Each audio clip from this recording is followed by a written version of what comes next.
नवरात्रि का चौथा दिन माँ दुर्गा के चौथे स्वरूप कुष्मांडा माता को समर्पित है। इन्हें ब्रह्मांड की सृष्टिकर्त्री भी कहा जाता है।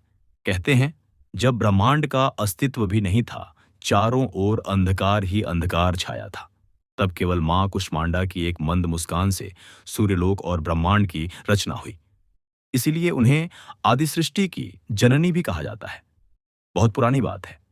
जब यह संसार शून्य में डूबा हुआ था, न आकाश था, न पाताल, न जीव जंतु और न मनुष्य, केवल निस्तब्ध अंधकार ही अंधकार था।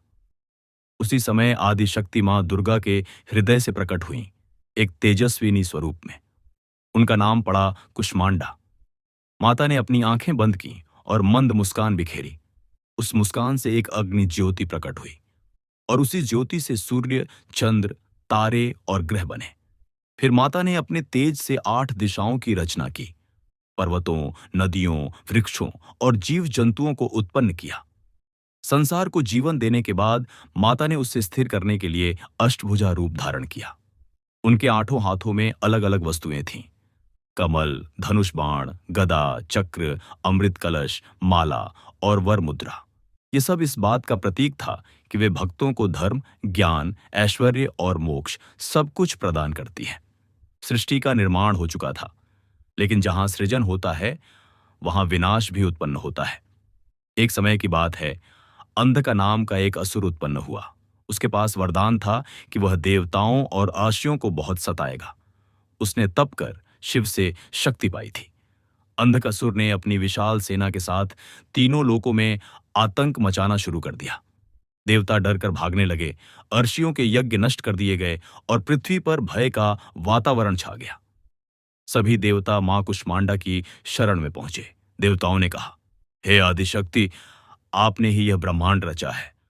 आज आपकी ही सृष्टि संकट में है, कृपा कर इसे बचाइए।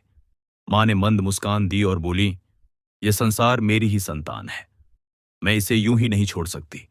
अब समय है कि मैं धर्म की रक्षा करूं। मां अपने दिव्य सिंह वाहन पर सवार हुई। उनका रूप अत्यंत दिव्य था। 8 भुजाएं, तेजस्वी आभा और उनके चेहरे से ऐसा प्रकाश निकल रहा था कि सूर्य भी फीका पड़ गया। अंधकासुर ने जब मां को देखा तो पहले हंसकर बोला, हे देवी, क्या तुम अकेली मेरे लाखों सैनिकों से युद्ध करोगी? मां ने शांत स्वर में कहा, अंधक, तेरे दुष्कर्म अब यहीं समाप्त होंगे। युद्ध प्रारंभ हुआ। मां ने धनुष से बाण छोड़ा तो हजारों राक्षस धाराशायी हो गए। गदा के प्रहार से असुरों की हड्डियां टूटने लगीं। चक्र घूमकर दुश्मनों के सिर काटने लगा। अंधक असुर क्रोधित होकर विशाल काय रूप में आया। उसने पहाड़ उठाकर मां पर फेंका, लेकिन माता ने मुस्कुराते हुए कमल से ही उस पर्वत को भस्म कर दिया। अंत में अंधक मां के चरणों में आकर गिर पड़ा और बोला, माता, मुझे क्षमा करें, मैं आपकी सृष्टि को दुख देने वाला मूर्ख था। मां कुष्मांडा ने करुणा दिखाई और कहा, हे अंधक, जा, तुझे जीवन दान देती हूं, परंतु अब से तेरा जीवन दूसरों की रक्षा और भलाई में लगे।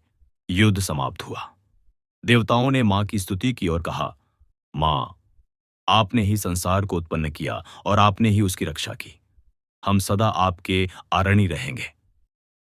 मां कुष्मांडा ने भक्तों को आशीर्वाद दिया, जो भी भक्त नवरात्रि के चौथे दिन मेरी उपासना करेगा, उसके जीवन से अंधकार दूर होगा और वह स्वास्थ्य, संपत्ति, सुख और तेज से परिपूर्ण होगा।